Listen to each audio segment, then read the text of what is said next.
Okay, so now we went through the physical security domain, and although this domain isn't as large as some of the other domains, it's very critical. It's critical for organizations and companies, especially after 9/11 and a lot of the terrorist activities that's taken place. And it's critical on the exam. It's getting hit more and more because it's more important within the society.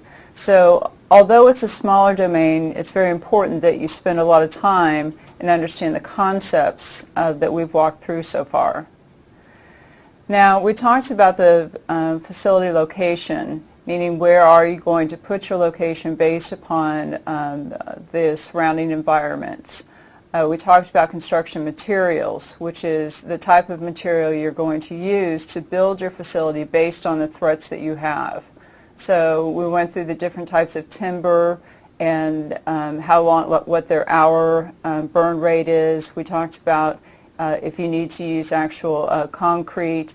And the goal is to understand your threats, your enemies, and how much they'll go through to actually hurt your facility. Thus, you need to build your facility to provide the necessary protection. And it's always a balance between what's enough security, because we don't have an infinite amount of money to spend, so we need to understand our threats and build our facility to provide the necessary protection.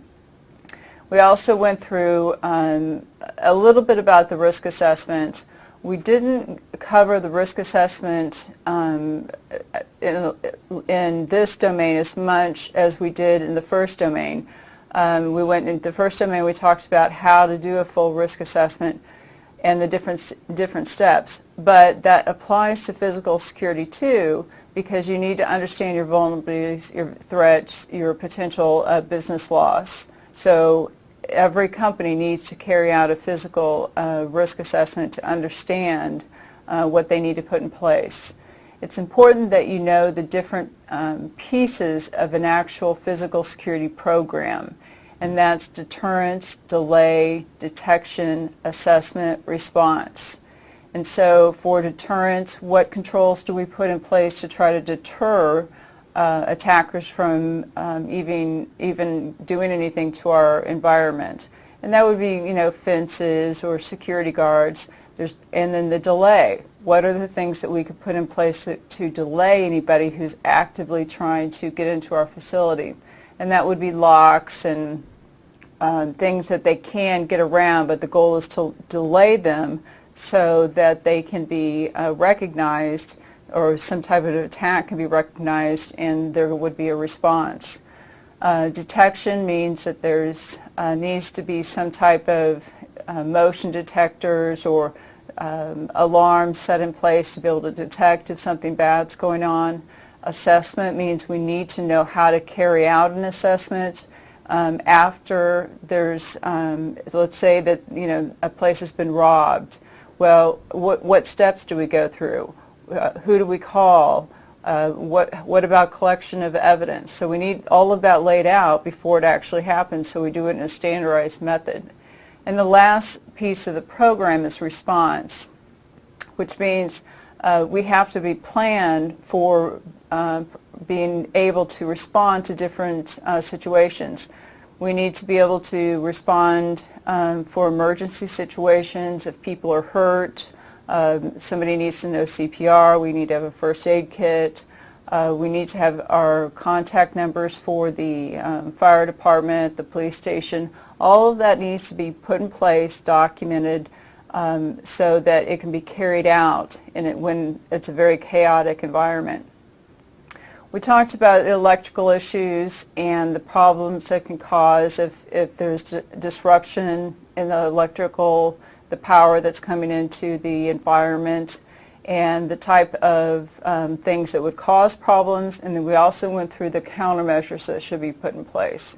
We talked about perimeter protection, which would be the fences, the security guards. We went through different types of doors, because your exterior doors are different than your interior doors, and the type of doors that you use depends upon your threat level. We talked about different types of windows. There's different types of windows that need to be used in different places throughout the facility. The windows that are facing exterior are different than the ones that are internal. You may need shatterproof, you may need bulletproof. So these are things that you need to know about and know the definitions.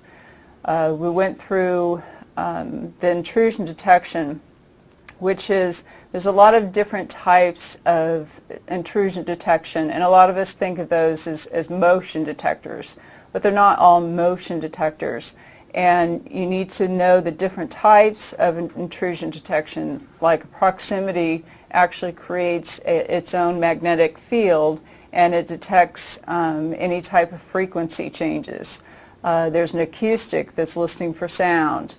There's ones that use beams, light beams, and if the light beams are interrupted, then the alarm goes off.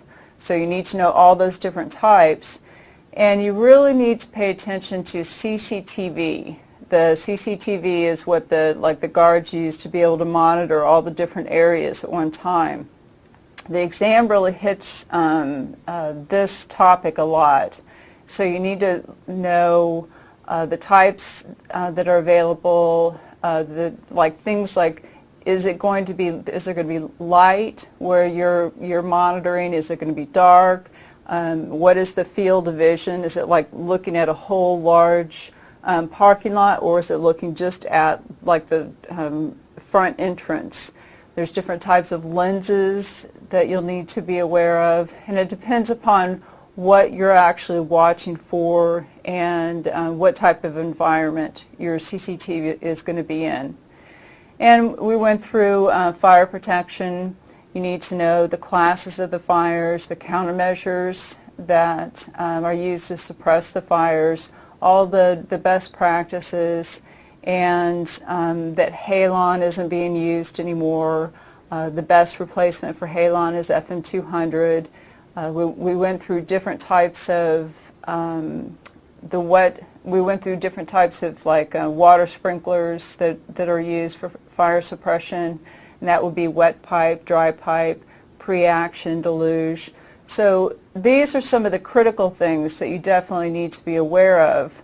And again, I can't stress enough that a lot of people will read through this and think that, oh, they understand it, or most of us are actually geeks. Most of us come more from the technology side of things, and physical security doesn't really come into our realm of thinking. So some people kind of don't spend enough time with this domain and then really get hit on it when they take the exam. So I've told you, now you know. It's up to you to do the necessary studying and do a good job.